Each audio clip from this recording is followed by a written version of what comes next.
You okay, Tilly? Izzy asked as we approached, looking me up and down. I smiled and nodded. You do look cool, she said before sucking on her cigarette, then handing it to me. Thanks. I shyly replied, glancing down at my knee-high boots, fishnet tights, and short leather skirt.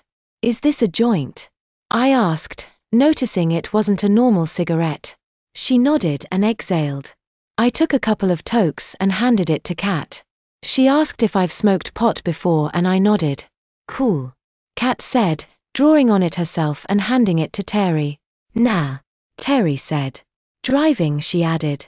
We passed it around the three of us, then chucked the roach into the bushes. Shall we get going? We climbed back in the car and I shuffled in my seat.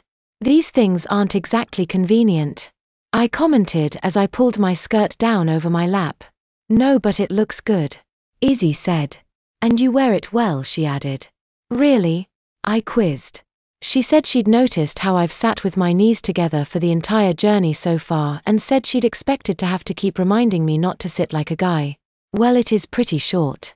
Short enough to remind me that I'm not dressed like a guy, I replied, before asking if my tights were supposed to provide warmth or just supposed to look good. They provide a bit of warmth, much like a string vest, she told me. Do they feel okay? She asked. Yeah, I guess, I said, running my fingers over my lap. But I've never worn normal tights, so what do I know? I added. Do you think you'll dress up as a girl again, Matt? Terry asked as she reversed out of the parking space. He'll have to tomorrow because his own clothes are at your house, my sister quickly retorted. I don't know, I said. I can't see there being another reason to. I mused. You're enjoying it though? I think I'm still in a state of shock, I dryly replied. I'm glad you went for it, my sister said. And you totally pass as a girl, she claimed. I better. I grimaced.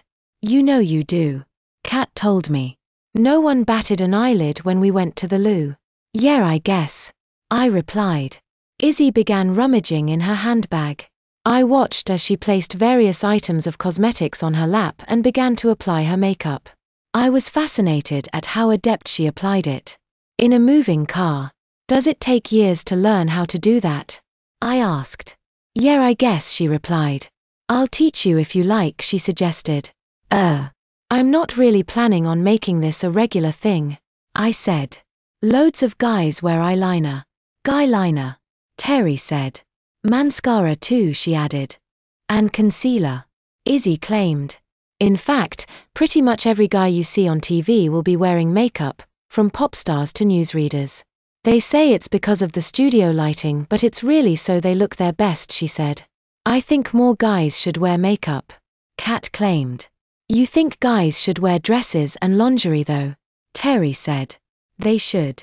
And not just when they're trying to pass as a girl, she said, glancing over her shoulder at me. Jean-Paul Gaultier says that the only item of clothing that's made specifically for a woman is a bra. Everything else can be worn by either sex, she stated. I wasn't so sure, but Kat went into lecture mode. High heels, she claimed, were first made for men. When on horseback, the heels enabled them to stand in their stirrups and fire a bow and arrow more accurately. After that, Louis XIV popularized heels, and makeup, and wigs, she claimed. The skirt was a male garment and its feminine equivalent was called a petticoat. Knickerbockers were worn by boys and girls' knickers were modeled on them, although they resembled big bloomers back then. And in Victorian times, it wasn't uncommon for boys to wear dresses as their Sunday best. My sister disputed some of Kat's claims and Kat got out her smartphone, Googled a page and showed her a picture of some Victorian school rules which clearly stated if boys wear frocks on Sundays, they must be clean.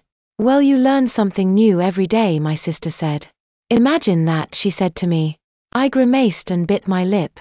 I suppose it must have been quite normal back then, I said.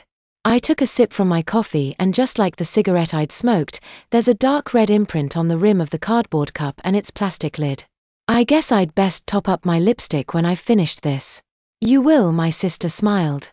She routed my lipstick from her bag and handed it to me. Keep it in your pocket, she said. Thanks. I bashfully replied. These pockets are tiny, I commented as I pushed it into one of the small front pockets. Big enough for your lippy. Izzy smiled.